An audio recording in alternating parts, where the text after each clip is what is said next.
আরজি কর কাণ্ড সামনে আসতেই এক এক করে স্বাস্থ্যে অস্বাস্থ্যের ছবিটা সামনে আসছে। এবার কি জানাবো এই মুহূর্তের বড় খবর, তিলোত্তমা ধর্ষণ খুনের চর্চায় উত্তরবঙ্গ লবি। নজরে প্রভাবশালী চিকিৎসকের ভূমিকা। চিকিৎসক মহলে উত্তরবঙ্গ লবির দাপাদাপি নিয়ে সরব ছিলেন চিকিৎসকরা। আর এবার প্রভাবশালী ওই লবি নিয়ে মুখ খুলছেন বিরোধী রাজনৈতিক দলের নেতারাও। UEN Jaipur is a perfect target for prospective students aspiring for good jobs, good education with future-ready skills. কিন্তু এতদিন কেন মুখ খোলেননি? প্রভাবশালী লবি নিয়ে এত দিন ধরে কেনই বা চুপ ছিলেন তারা? আমি কথা বলবো আমাদের প্রতিনিধি সৌরভ দত্তের কাছে এই বিষয়ে কি তথ্য রয়েছে। সৌরভ, দেখো, প্রভাবশালী তত্ত্ব নিয়ে যে প্রশ্নগুলো উঠছে এবং তার সঙ্গে যে ওতপ্রোতভাবে উত্তরবঙ্গ লবির নাম ঝরাচ্ছে, তার একটা বড় কারণ যে ঘটনা ঘটেছে আরজি কর মেডিকেল কলেজে, সেই দিন সেই উপস্থিতিতে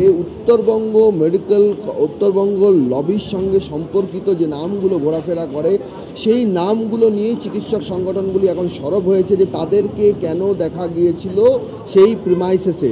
সেটা সুশান্ত রায় হতে পারেন, আর সেটা অন্য কোনো চিকিৎসক নেতা হতে পারেন, যাদের সঙ্গে আরজি কর মেডিকেল কলেজের কোনো সম্পর্ক নেই, সেই সমস্ত চিকিৎসকদের সেখানে দেখা গিয়েছিল।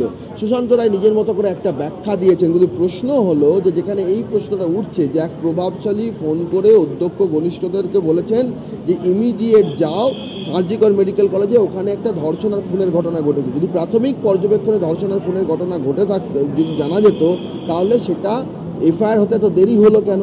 তারা তো সবাই জানতেন। বাইরের যারা চিকিৎসক, যাদের সঙ্গে আরজি কর মেডিকেল কলেজের দূর তক কোনো সম্পর্ক নেই, তারা কেন সিন অফ ক্রাইমে উপস্থিতি হলেন? কোন ক্ষমতা বলে? যেখানে সংবাদ মাধ্যমকে আটকে দেওয়া হলো। সৌরভ, একটু তোমাকে থামাচ্ছি আমি। এই মুহূর্তে আমাদের সঙ্গে রয়েছেন ডক্টর সৌরভ দত্ত। ডক্টর দত্ত, এই মুহূর্তে স্টুডিও থেকে মঞ্জিরা কথা বলছি, আমার সঙ্গে লিমাও রয়েছে। এই যে উত্তরবঙ্গ লবি, এই যে শব্দ বন্ধটা আমরা কিন্তু এর আগেও শুনেছি, এবং এই স্বাস্থ্য দপ্তরের পোস্টিং থেকে শুরু করে যাবতীয় সিদ্ধান্ত নিয়ন্ত্রণ করে এই লবি, এটা এর আগেও সামনে এসছে। আপনার কি অভিযোগ? না, দেখুন, এই উত্তরবঙ্গ লবি শব্দটা শুনে আমাদের কান প্রাণে পচে যাওয়ার জোগাড়। এবং এটা তো ঘটনা, আমরা ইন্ডিয়ান মেডিকেল অ্যাসোসিয়েশনের তরফ থেকে আমরা প্রিন্সিপালদের বিভিন্ন সরকারি কলেজের প্রিন্সিপালদের একটি মিটিং এ আহ্বান করেছিলাম, জুম মিটিং এ, এবং সেখানে আমরা দেখলাম 15 জন সরকারি হসপিটালের প্রিন্সিপাল, মানে অর্ধেকের অনেক বেশি, তারা জয়েন করলেন এবং তারা সবাই এক বাক্যে বললেন যে উত্তরবঙ্গ লবির চাপে তারা, এবং এখানে আবার বলছি উত্তরবঙ্গ লবি মানে কিন্তু উত্তরবঙ্গেরই শুধু লোক এরকম নয়, বা কোনো কলেজের একটা। এই লবিতেই কি সন্দীপ ঘোষ, সুরিতা পাল এরা সকলে রয়েছেন, এবং এই লবির এতটা ক্ষমতা, কারণটা কি ডক্টর দত্ত? দেখুন, কারণটা তো আপনাদের খুঁজে বার করতে হবে। কারণ বিভিন্ন ক্ষেত্রে অনেক কিছু শুনতে পাচ্ছি, আমার পক্ষেও সমস্ত কিছু একদম প্রমাণ ছাড়া সোজাসুজি বলা, কিন্তু যেটা প্রশ্ন সেটা আমি কিন্তু একদম বারবার বলেছি যে আমরা আইএম এর তরফ থেকে প্রথম বলেছিলাম যে সন্দীপ ঘোষের এগেনস্টে কেন ট্যাম্পারিং অফ এভিডেন্সের মামলা হবে না। এই উত্তরবঙ্গ লবির মাথা সুশান্ত রায়, তিনি আমাদের আইএম এর নিজে লিখলেন যে আমরা একদম প্রশাসনের উচ্চ পর্যায়ের নির্দেশে আমরা এখানে এসেছি এবং রয়েছি যেদিন হয়। এবং আমরা যেটা জানি, বহু রাত অব্দি বহু লোক মিলে প্রিন্সিপালের অফিসে মিটিং চলেছে, এবং প্রিন্সিপাল তাদের সাথে মিটিং করতে পেরেছেন। কখনো তৎকালীন প্রিন্সিপাল সন্দীপ ঘোষ, কখনো একটি মেয়ে আমাদের চলে গেল, তার মা বাবা আনছে নিচে, তার সাথে একবার দেখা অব্দি করেননি। কি মিটিং চলছিল? মানে মিটিংটা আপনি বলছেন এই খুনটাকে কেন্দ্র করে মিটিং চলছিল সেদিন? দেখুন, আপনি কি একটা বাড়িতে আগুন লাগলে সেই বাড়ির লোকেরা, তার যদি পাশাপাশি প্রতিবেশীরা আসে, তাহলে কি তারা অন্য কিছু নিয়ে আলোচনা করবেন মনে করছেন? এটা যদি হয় তাহলে তো আরো হরিবেল। এত বড় একটা অপরাধ, একটা মার্ডার, একটা রেপ মার্ডার হয়েছে কলেজে, সেখানে কি চা বিস্কুট খেতে খেতে ওনারা আরো অন্য কিছু আলোচনা করছেন? আমি জানি না, বিশ্বাস করা কঠিন। কিন্তু এরা প্রত্যেকে তাতে যেই এসে থাকুক, অ্যান্টি সোশ্যাল আছে সে গেছিল, হ্যাঁ, এরকম বহু লোকজন গেছিল। তারা প্রত্যেককে তাদের আওতায় আনতে হবে, এটা আমাদের দাবি। তাদের ইন্টারোগেশন করা হোক, অপরাধী না হলে নিশ্চয়ই কেউ শাস্তি ডক্টর পাবে না। দত্ত, আপাতত আপনাকে ধন্যবাদ। আপনার সঙ্গে আবারও পরবর্তীতে আমরা কথা বলবো। লিমা, এই মুহূর্তে আমরা চিকিৎসক সংগঠনের নেতা ডক্টর মানস গুমটার সঙ্গে যোগাযোগ করেছি। ডক্টর গুমটা, আপনাকে টিভি9 বাংলায় স্বাগত জানাচ্ছি। এই মুহূর্তে একটা খবর আমরা ব্রেক করলাম, একটা উত্তরবঙ্গ লবি সম্পর্কে একটা ধারণা মানে পশ্চিমবঙ্গের মানুষের তৈরি হয়ে গেছে, কারণ এই খবর আমরাই বারংবার দেখিয়েছি। আর সেই উত্তরবঙ্গ লবির সঙ্গে কানেক্টেড সন্দীপ ঘোষ এবং সুরিতা পাল, তাদের ক্ষমতা রয়েছে, তারা কতটা প্রভাবশালী সেটা তো পদ যাচ্ছে আবার পদ আসছে সেটাতেই পরিষ্কার হয়ে গেছে। ডক্টর গুমটা, আপনার কি মত? দেখুন, এই কথাটা আমরা অনেকদিন থেকেই বলে আসছি যে কোনো একজন বিশেষ ব্যক্তি এতটা ক্ষমতাশালী হতে পারে না তাদের মাথার উপরে যদি আরো বেশ কিছু লোকের হাত না থাকে। আমরা দেখেছি, যাকে নিয়ে বিতর্ক, তার নাম আমি করতে চাই না, যে তার সকালে অর্ডার হয়েছে, বিকেল বেলা মানে তার অর্ডার বদল হয়ে গেছে। আমরা দেখলাম আরজি করের বুকে এরকম একটা ভয়ঙ্কর ঘটনা ঘটলো, তিনি নিজে রেজিগনেশন দিলেন, তাকে জামাই আদর করে অন্য একটা জায়গায় বসানো হলো।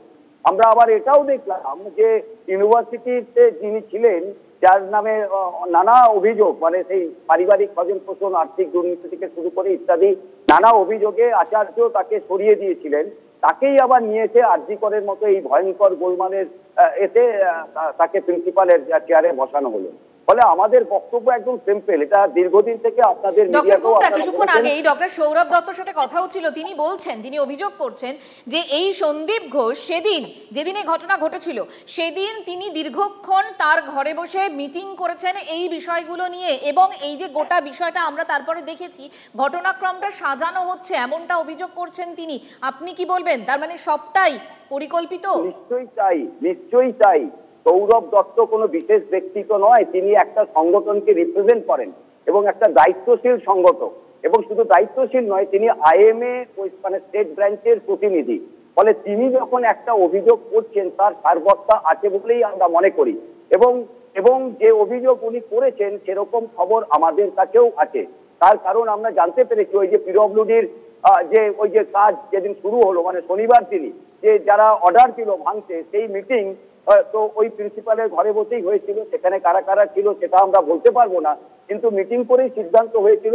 এবং একই সঙ্গে আমরা এটা বলতে চাই যে এই ব্যক্তি কি এমন মহান ব্যক্তি যে সে একদম, যদি তাই হয়, এই অভিযোগগুলো যদি সত্যি হয় ডক্টর গুমটা, তাহলে এই পলিগ্রাফ টেস্ট যেটা এই মুহূর্তে সিবিআই শুরু করেছে বলে আমরা সূত্র মারফত জানতে পারছি, আপনার কি মনে হয় এটা সত্যি কতটা প্রয়োজন?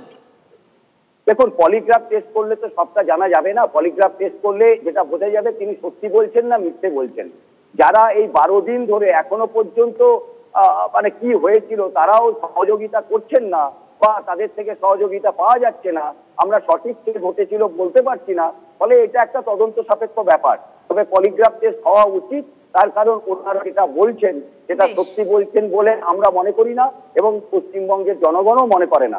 এবং একই সঙ্গে অনেক ধন্যবাদ আমাদের এতটা সময় দেওয়ার জন্য। আমরা কথা বলছিলাম ডক্টর মানস গুমটার সঙ্গে, এবং এই সন্দীপ ঘোষ নিয়ে এবং উত্তরবঙ্গ লবি, যে কথাটা কিছুক্ষণ আগে লিমাও বলছিল, এই বিষয় নিয়ে অভিযোগ এর আগে অন্যান্য চিকিৎসকরাও করেছিলেন, যেরকম ডক্টর অভিজিৎ চৌধুরী। শুনুন বক্তব্য।